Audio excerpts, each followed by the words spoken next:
So I have a bit of a confession to make. The slide that you see up here is a little bit misleading. It's the slide that is supposed to go first in the talk I was going to give as of 2 weeks ago. But that talk has now been slash burned and completely changed. So we're all gonna go on this roller coaster together today. You see, 2 weeks ago, the plan was to get up here and give you all life advice based on my time as a student athlete at MIT. And don't get me wrong, I was very excited for that talk because if there's two things I love, it's talking about myself and giving unsolicited advice. So I would have had a blast, but lucky for you guys, I was doing some self-reflection this past New Year's Day, as most people do, and I had a major aha moment that made me scrap my whole talk and start fresh. I realized that the biggest lessons I've learned haven't really been on the lacrosse field and the lab, or even in that one really hard thermo class that taught me one too many lessons. And I am so grateful to have had incredible professors, coaches, and mentors who have taught me how to be gritty and to think critically. But the place where I've learned the most about what it means to live life fully is actually a little camp out in Western Massachusetts. And the people who have inspired me haven't won Nobel Prizes, they haven't earned their PhDs, they haven't even graduated high school and not even middle school yet. That's right, I'm talking about our youngest campers. I'm talking about kids. Now, this little camp I'm talking about isn't just any camp, and you've heard about it before. It's Camp Kesem at MIT. Earlier in this talk series, Mabel, one of our campers, talked about her experiences as a camper and how that helped her grow into her identity. Today, I'm gonna end this TEDx session with a very different perspective and a different message. Because as a counselor, I truly believe that these kids have given much more to us than we could ever give to them. I've been with Kesem at MIT as a counselor for quite a few years now, and this year I'm honored to serve as a director of this incredible organization, which, as you remember, provides free summer camp for kids affected by a parent's cancer. But I never would have even dared take on this role if it wasn't for those youngest unit of kids that I was a counselor to. This was my first one. I was always with the young ones.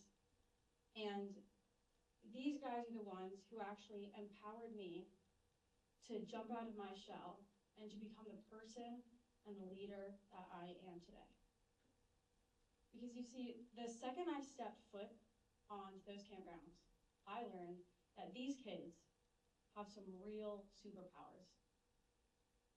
One of those superpowers is that they can take what seems like a very small amount of shaving cream and somehow cover your entire face and body in it, such that 3 days later, you're still gonna be trying to pick out dried pieces of shaving cream from your hair and your ears.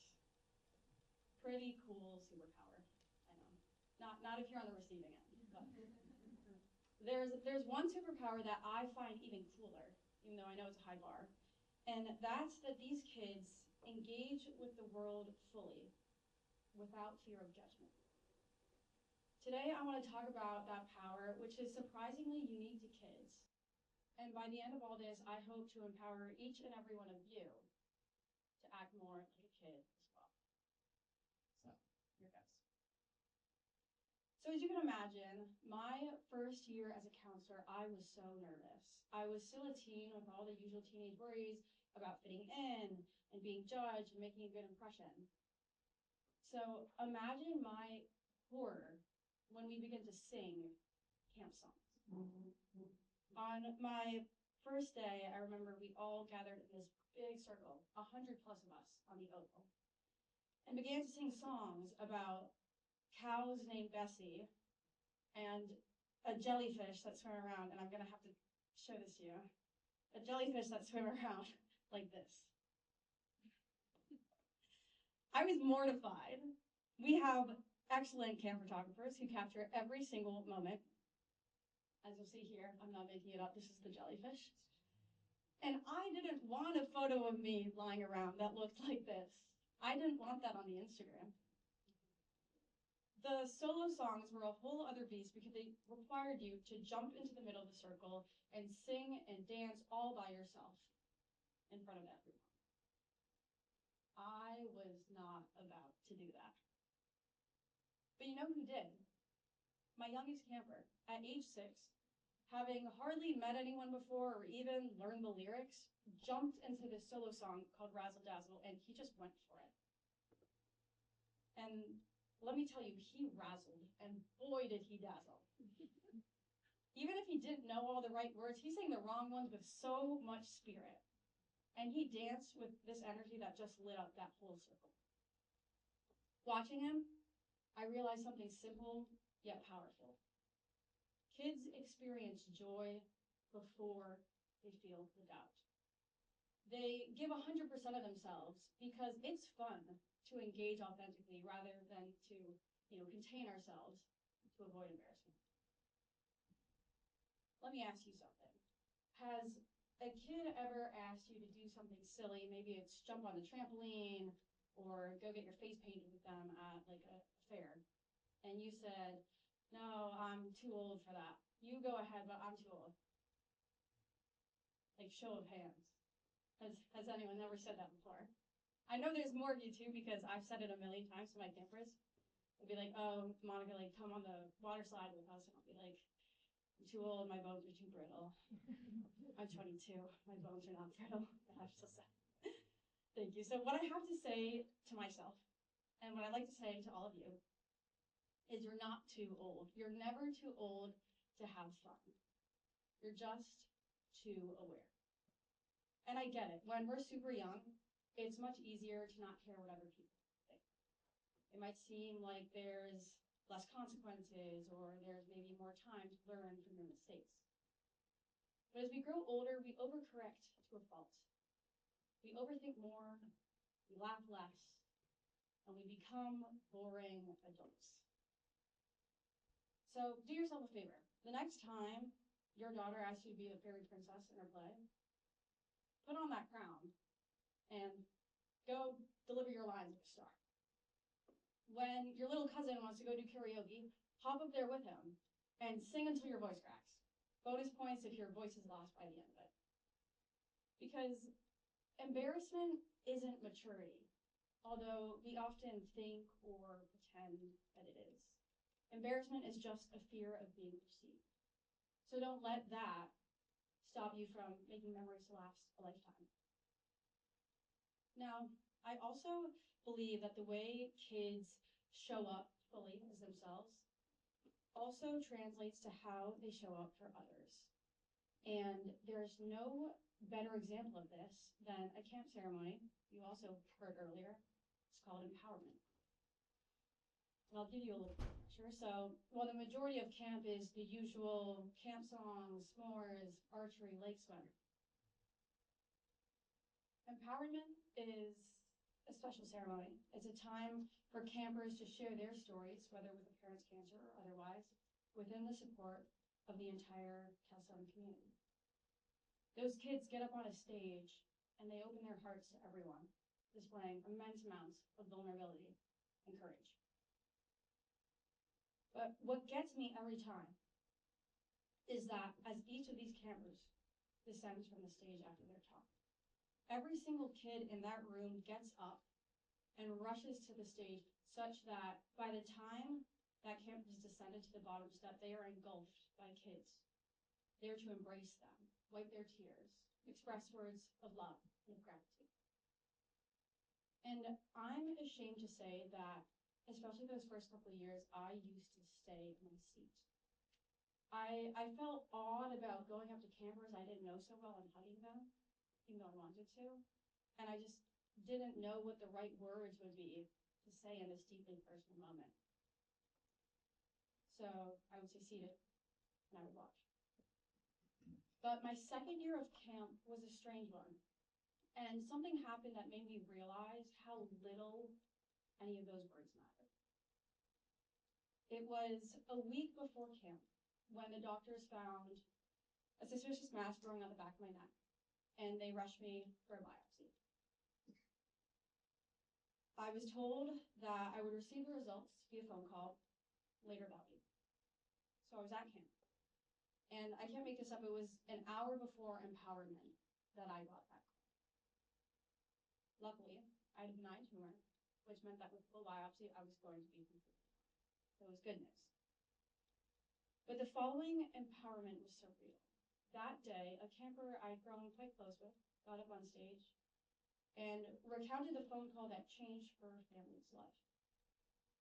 And it struck me how unfair and how fragile this life is, that one phone call with a few different words can make all the difference in a whole family or whole lifetime. And where normally I would stay composed for my younger campers, I began to cry. And then something happened. Almost immediately, I felt little hands on my back and my shoulders, and a tissue box just magically appeared in front of me. As I felt the love surrounding me from embraces, both familiar and new. I didn't feel weird. I wasn't judging and picking out what exactly people were saying to me. I just felt this overwhelming sense of gratitude for every single camper, especially the ones I didn't know so well, that instinctively opened their hearts to fill mine. I learned that kids don't hesitate to show that they care.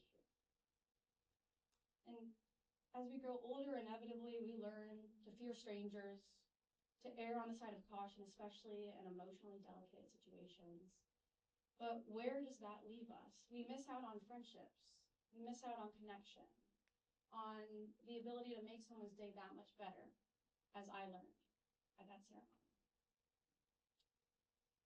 When was the last time you complimented someone you didn't know so well, or turned to your neighbor and asked how they were doing, if they were doing okay?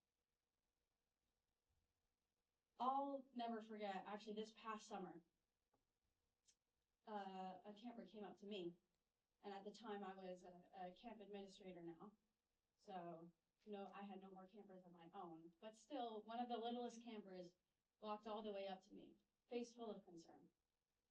And he said, "Are you okay? Do you have a place to sleep?" And I was like, yeah, I have a place to sleep. I'm all good. Thank you for asking. The administrators also have a cabin of their own. We don't sleep with you guys, but we have a place to sleep. And he looks at me and he goes, "Oh, well, I was just really worried because you kind of looked like a homeless version of Adam Sandler. And we have an extra bed in our cabin if you need it, just so you know." So maybe we shouldn't say everything on our own. But my point is that kids so willingly open their hearts to others. They aren't afraid when they see something wrong to ask questions, to give hugs, and to offer up spare beds. Somewhere along the way, we learn to guard ourselves from embarrassment, from vulnerability, from looking foolish or feeling too much. Kids remind us how to live before we learn to protect ourselves. They commit before they're confident. They connect before they're cautious. So my hope for you today, after all of this, when you leave this room and get the chance, sing loudly, hug tightly, say yes to the trampoline, to the karaoke, to the fairy princess role. Because growing older does not have to mean growing clothes. And it is never too late to act like a kid again. Thank you.